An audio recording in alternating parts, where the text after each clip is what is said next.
Good morning, everybody. Happy Wednesday. And we are finally here, guys. We are finally here. We finally have arrived at the point where there's going to be constant, interesting, compelling, meaningful Seahawks stuff to talk about basically from now all the way through January. I can pretty much guarantee at least that much.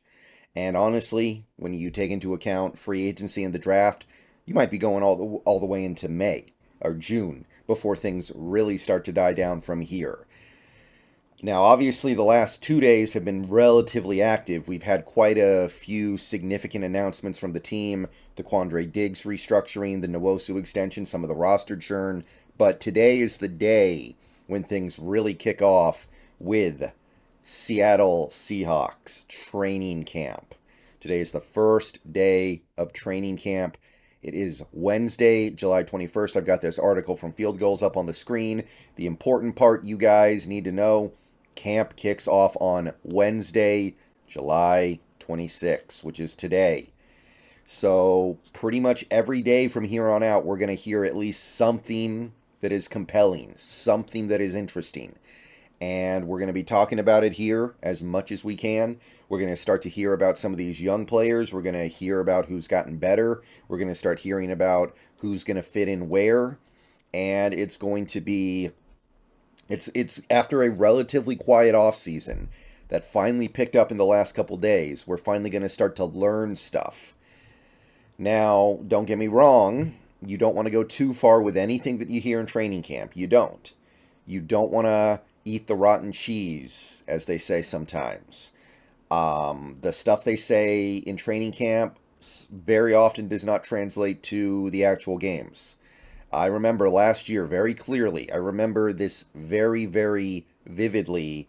A lot of people from Broncos training camp talking about how, oh, they have specifically cultivated this offense to be an exact perfect fit for quarterback Russell Wilson. This offense has been designed specifically for him and only him. It is a perfect fit for his skill set. And then the season starts and you realize that I mean either Wilson turned into a quarterback who's worse than I would be as a quarterback overnight, or that was a complete bunch of garbage and somebody made it up.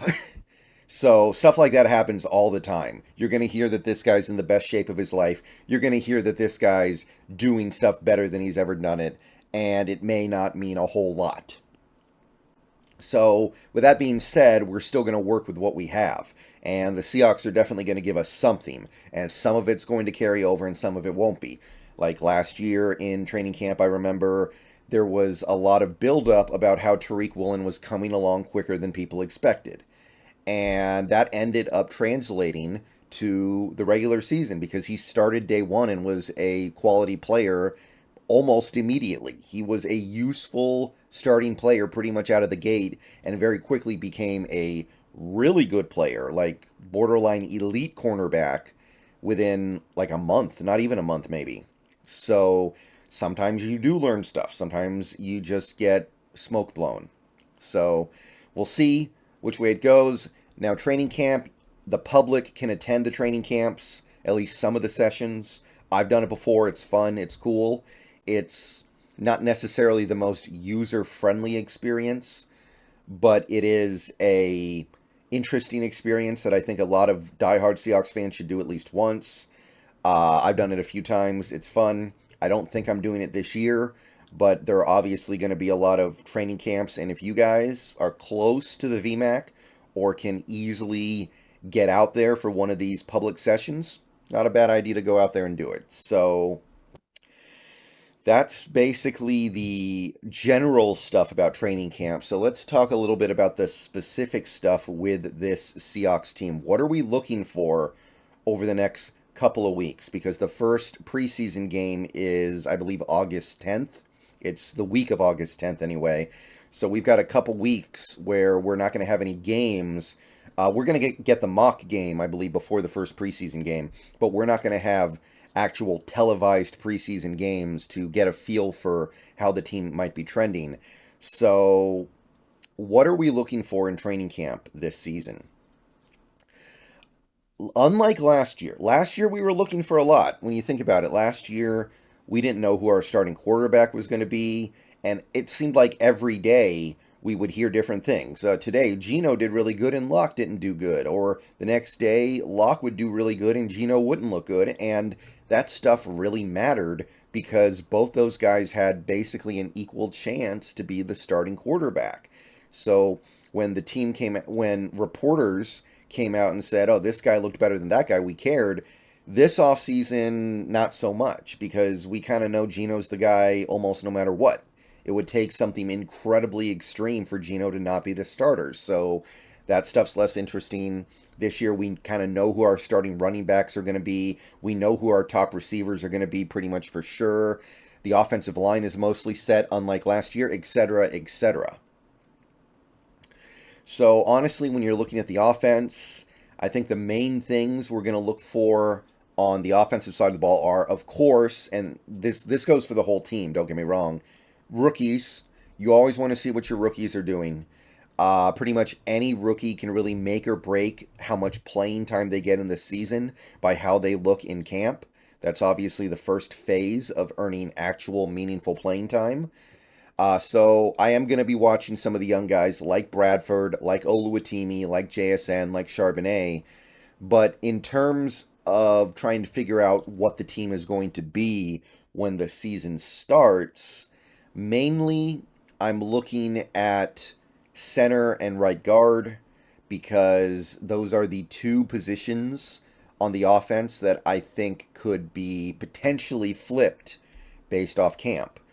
I like Evan Brown and I don't hate Phil Haynes, but neither of those guys is so good that they're guaranteed to take starting jobs at center and right guard just because of their experience. And you've got two rookies. Oluwatimi has a ton of experience and played really, really well at Michigan. He has an opportunity to take that starting job. If he does really well in camp and outplays Evan Brown, he could do it. And while I think that Bradford is a long shot because of his lack of collegiate experience, he started like 17 games in college football. I do think it's at least a reasonable possibility that he could take the job from Phil Haynes because Phil Haynes, he's not even a right guard. He's a left guard. He shouldn't be playing right guard anyway. I think it's unlikely, but I do think it's possible. So mainly those two spots are the thing that I'm really going to keep my ear to the ground on. Pretty much every other position on offense is pretty set. I know who our running backs are going to be. I know who our tight ends are going to be. Both of our tackle positions are set. Remember, last year we had no idea if Cross and Lucas were going to start day one or not. This year they're basically set in stone. Damian Lewis is pretty much set in stone on the left side at this point. Good or bad, that seems to be the direction this team is going, and it's starting to work at least a little bit. Receiver is pretty set, except maybe the depth. We know who our top three are going to be pretty much for sure with Lockett, Metcalf, and JSN. But beyond that, could it be Derek Young? Could it be Jake Bobo? Could it be Matt Landers? Could it be even somebody like a Cade Johnson? We can probably only carry 5 receivers, maybe 6. So somebody's going to get left out in the cold and maybe go to the practice squad. So looking at it, seems to me that those are the things to watch on offense, and everything else is kind of sort of set. So on the defensive side of the ball, again, you're going to keep an eye on your rookies. Always rookies, pretty much no matter what. Like the only rookie that I'm not going to keep a super close eye on in training camp is probably JSN, because JSN has gotten so many rave reviews, so many positive things already said about him. I almost feel like even if he doesn't do that well in training camp, it wouldn't matter that much. Like, he looks so good in rookie minicamp. Everybody's hyping this guy up. He's working with Gino outside of the VMAC. He's working with other veterans outside of training camp time. That if he didn't do much in training camp, I would just assume he used up all his energy earlier in the damn offseason, and I wouldn't think anything of it. So, other than that, every other rookie I think is worth watching. That's pretty much every training camp, though. Whether you have 2 or 20 rookies, you're going to keep an eye on those guys because, for the most part, that's where they start to make a positive or negative impression. But beyond that, obviously, both areas of the defensive line. Nose tackle, I think, is super important. Right now, we really only have one true nose tackle on the roster who's healthy, and it's Cam Young, who is a rookie. So if he shows that he can be at the very least a impact player across 30 snaps a game where he can at least not get completely destroyed out there, then hey, great news. That's awesome. That will at least buy us some time for a guy like Brian Monet to get healthy. As much as Monet isn't good, we kind of need him right now. Just to have a body out there for maybe 15 to 20 snaps a game. And if he doesn't look like he's going to be able to hold up from day one, you probably need to go get somebody, even if it's just a warm body, even if it's just somebody who, I don't know, Jonathan Hankins, a guy who weighs 350 pounds and doesn't really do anything. Like, if you got to go get a guy like that, you got to go get a guy like that. And defensive end also needs to be watched pretty closely, I think, because I have a feeling this team is going to make a determination on Shelby Harris or Matt Ioannidis or Akeem Hicks or bringing in a veteran defensive end based on what they see in camp from the guys behind Draymond Jones. Jaron Reed is Jaron Reed. I think we have a pretty good idea of what we're getting out of him. He's passable, but he's not really a good defensive end at this point. So you've got guys like Mike Morris, Miles Adams, and Jonah Tavai. How those guys look in camp will determine whether or not, in as near as I can tell, that's what we're trying to figure out here. If those guys look like they're going to be better than we expect, and we can get good reps out of those three guys, then maybe we roll forward with what we have on the defensive end position. But if they don't, then we go get a guy like Shelby. So I think that we're waiting to see what those guys bring to the table. And I've said this before, I'll say it again. Shelby probably doesn't really need to or want to participate in training camp right now. He's an older player. He's a veteran. He knows how it goes. He doesn't really need to be part of that process. So realistically, I think we're waiting until after we see what we get from guys like Adams, Tavai, and Morris before we spend that couple $1,000,000 on a guy like a Shelby Harris or an Akeem Hicks. Linebacker, if Jordan Brooks is healthy, that's going to be worth watching, but I don't think he will be. I haven't heard that he will be, so probably nothing during training camp from Brooks. I kind of feel like I know exactly what's going to go on at middle linebacker. That's not too interesting. Edge, I feel like I already know which way this team is going to go with their edge players, especially with Alton now out of the picture. It's pretty clear cut. Going to be interesting maybe to see how safety stuff goes, how Jamal looks, how Love looks, how we're using Julian Love, how we're using Devin Witherspoon. But it's not like those guys are really going to be fighting for who gets to play. All those guys are going to get to play quite a bit. And I don't think we would have spent the resources we did on any of them if we weren't going to play them. So none of that stuff is over the top compelling to me. Obviously, I do kind of want to see what we do with our nickel packages. What happens when we're in nickel? Is Julian Love going to play safety or nickel? Is Witherspoon going to play outside or inside? What happens to Kobe Bryant? What happens to Mike Jackson? How are we going to shuffle things around with this really talented secondary, really, really good secondary? But I know all those guys are going to get to play at least some at the end of the day. So really, the last thing I want to draw attention to, I think maybe the most underrated thing about camp, and this is not me making a joke, long snapper. Long snapper is going to be very interesting, kind of like defensive end.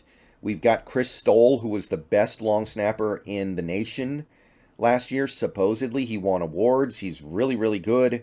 So if Chris Stoll goes out there and looks good, then that allows us to have him be our long snapper this year, and we get to save a little bit of money. Now, Tyler Ott's off the books now because he went to Baltimore. So if Chris Stoll doesn't look like he's going to be good enough, Carson Tinker is the guy who was the long snapper last year. So again, I think we're going to use training camp and maybe part of the preseason to determine whether or not we need to go get Carson Tinker. If we go get Tinker, it's going to cost extra money, and that's going to hamper our ability to go out and sign a nose tackle or a defensive end, or maybe go make a big trade. So those are the things that I think should be watched for in training camp this year from the Seahawks. Let me know what you guys think. Did I miss anything? Let me hear it. See you guys later. Go Hawks. A lot of videos coming during this training camp period. See you guys later.